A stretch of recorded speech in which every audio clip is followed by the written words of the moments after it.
Chers compatriotes, après plusieurs années de silence et de retenue qu'imposait mon statut d'homme d'État, je me sens dans l'obligation de briser ces devoirs, car le salut de notre peuple en dépend.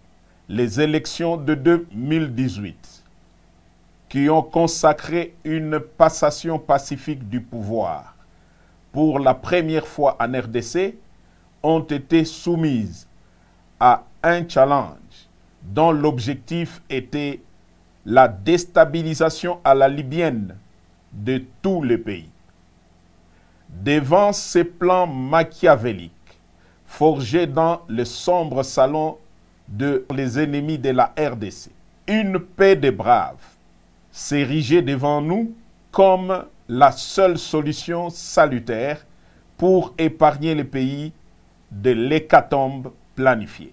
Cette paix des braves s'est matérialisée par un accord dont la majorité des acteurs sont encore vivants, à l'exception des généraux disparus Delphin Kayimbi et Tim Mukonto. Paix à leur âme. L'opinion tant nationale qu'internationale retiendra que l'enjeu exclusif qui avait motivé la signature de cet accord, c'est l'alternance pacifique entre un président entrant et un président sortant sans effusion de sang, comme cela a toujours été le cas depuis l'indépendance. Force est de constater que cet acquis indéniable est malheureusement mis en mal gravement par Félix Antoine Tshisekedi, qui en était le plus grand bénéficiaire. En effet, dès la prise du pouvoir, le nouveau président a commencé à déboulonner, selon ses propres termes, les systèmes qu'il a mis au pouvoir en dépit des prescrits de la Constitution. Son pouvoir a été caractérisé par des antivaleurs et des mots qui, aujourd'hui, mettent en péril l'unité du pays. Je cite: la corruption institutionnalisée, les tribalismes à outrance, la prédation des richesses du pays en détruisant le cycle de la croissance économique dont tous les agrégats macroéconomiques étaient favorablement ouverts au début de son mandat.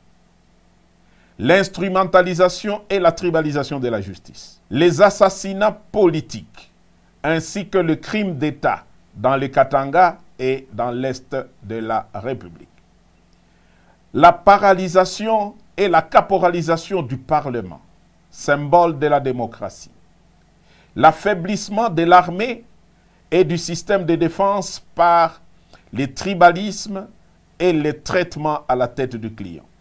La gouvernance par défi, en muselant la presse et en violation de tout le droit de l'homme auquel le pays avait souscrit par une ratification solennelle des traités internationaux en la matière.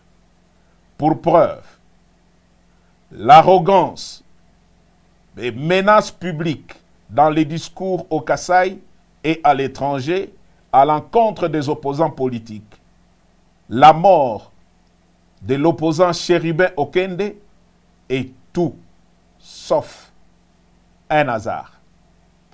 Le non-respect des accords nationaux, régionaux, et j'en passe. Au dernier sommet de l'ONU, Fachi a raté l'occasion de se taire à 3 mois de la fin de son mandat.